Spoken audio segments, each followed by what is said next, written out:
Uning qo'llari ilk bor belimdan topganida men nafaqat uning kuchini, balki butun borlig'imni qamrab olgan olovni his qildim. Biz qo'shni edik. Bolalik do'stlar. Keyin esa gunohga sherik bo'ldik. Mening ismim Anisa. 19 yoshdaman. Bizning qishlog'imiz daryo bo'yida joylashgan, yam-yashil vodiydagi jannat makon go'shi edi. Har yoz institutdan qaytganimda, bu sokinlik, bu toza havo meni o'ziga rom etardi. Ammo o'sha yoz boshqacha edi. Chunki Karim bor edi. Qo'shnimizning o'g'li Karim. Mendan 3 yosh katta. Bolaligimiz shu daryo bo'yida, o'sha eski, tashlandiq tegirmon yonida birga o'tgan. Birga baliq ovlardik, birga daraxtlarga tirmashardik. U doim meni himoya qilardi. Endi esa u 22 yoshli, pishiq, qorachadan kelgan, nigohlarida chuqur ma'no yashiringan yigitga aylangandi. Men ham endi uning ortidan yugurib yuradigan kichkina qiz emasdim. Men uning nigohlaridan o'zimni olib qochadigan, yuragi hapriqib ketadigan yosh bir ayolga aylangandim. Bizning uchrashuvlarimiz tasodifiy bo'lardi, daryo bo'yida, o'sha eski tegirmon yonida. Ammo bu tasodiflar ikkimiz tomonidan ataylab uyushtirilganini bilardik. Biz gaplashardik, ammo ko'zlarimiz undanda ko'proq gapirardi. Uning menga qarashlari ular do'stning nigohi emasdi.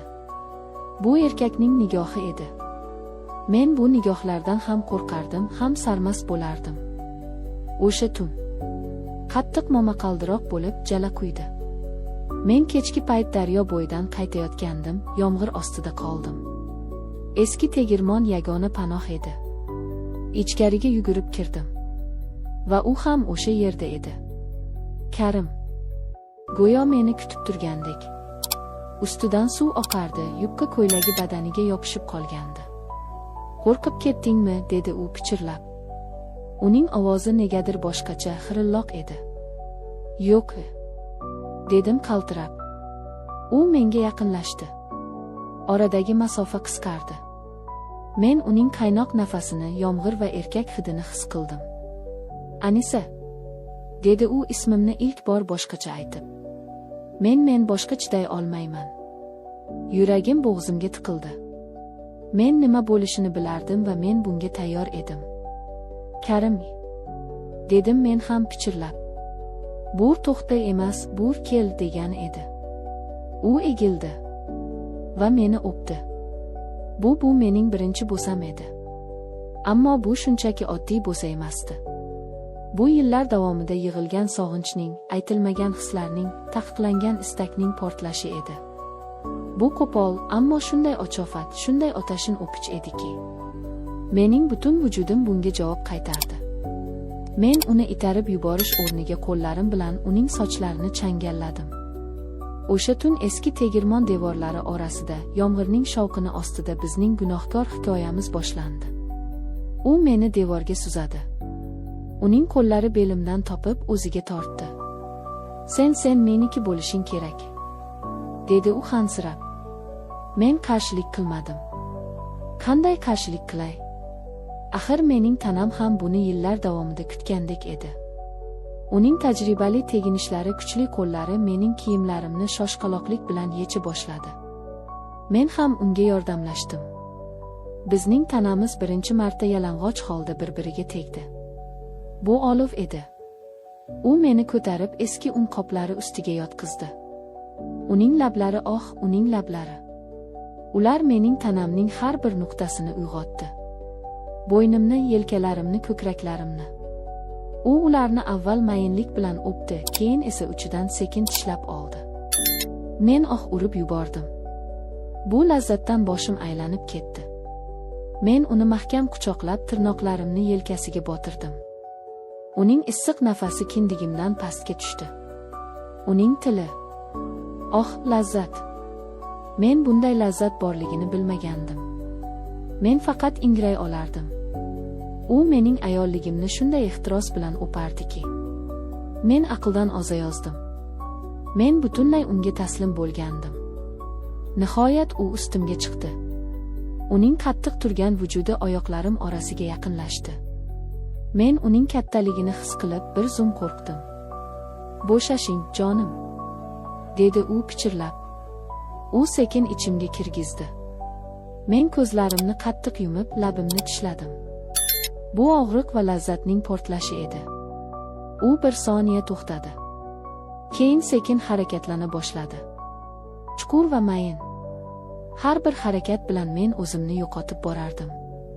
Bu shunchalik kuchli, shunchalik yangi his ediki, men uzoqqa bormadim. Men qattiq qaltirab, uning yelkasini ushlab bo'shashdim. U to'xtamadi.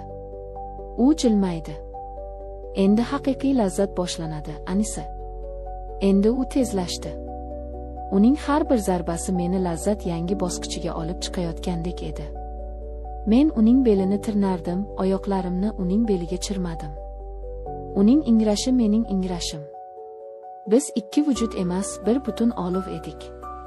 Nihoyat u chuqur ingrab, sochlarimdan tortgancha ichimga otildi. Men ham uning ortidan larzaga keldim, butun tanam qaltirab bo'shashdi. Biz bir necha daqiqa shunday qoldik, terlagan, hansiragan, ammo allaqanday bir g'alati, gunohkor baxtni his qilgan holda. O'sha yoz bizning yashirin jannatimizga aylandi. Biz har kuni o'sha tegirmonda uchrashardik. Biz sevishardik. Bir-birimizga to'ymasdik. Men hayotimdagi eng baxtli damlarni o'tkazayotgandim. Ammo yoz tugadi. Va u bilan birga bizning baxtimiz ham. Karimni armiyaga chaqirishdi.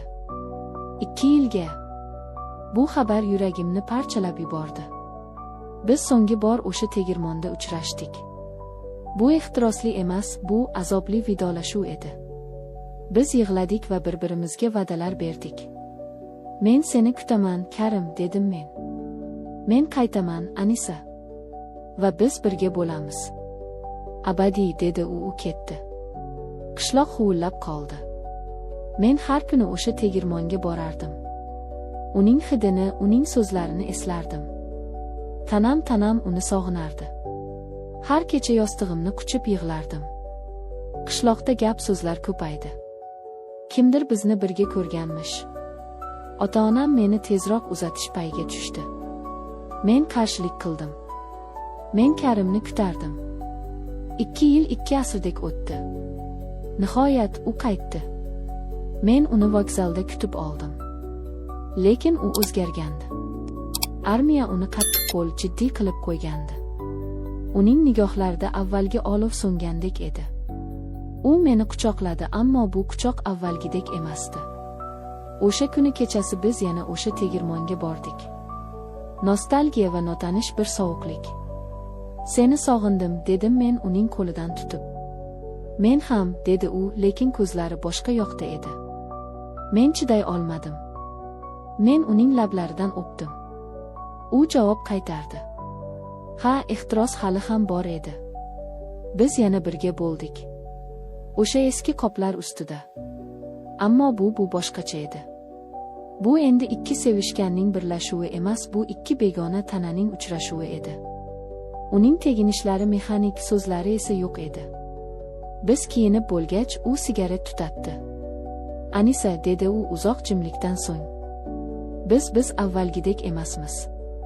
Men yig'lab yubordim. Nega? Nima bo'ldi? Armiya u meni o'zgartirdi. Men boshqa odamman endi. Va sen ham boshqachasan. Biz o'sha yozgi ertakda qolib ketdik. Haqiqat boshqacha ekan. U o'rnidan turdi. Meni kechir, dedi-yu chiqib ketdi. Men o'sha tegirmonda yolg'iz qoldim. Qalbimda nafaqat ayriliq azobi, balki aldanganlik hissi bor edi. Bizning otashin sevgimiz u faqat bir yozlik ertak ekan. Haqiqiy hayot u boshqa ekan. Men o'sha tun nafaqat sevgilimni, balki o'zimning bir qismimni ham yo'qotdim. Bizning hikoyamiz u baxtli yakun topmadi. U shunchaki tugadi.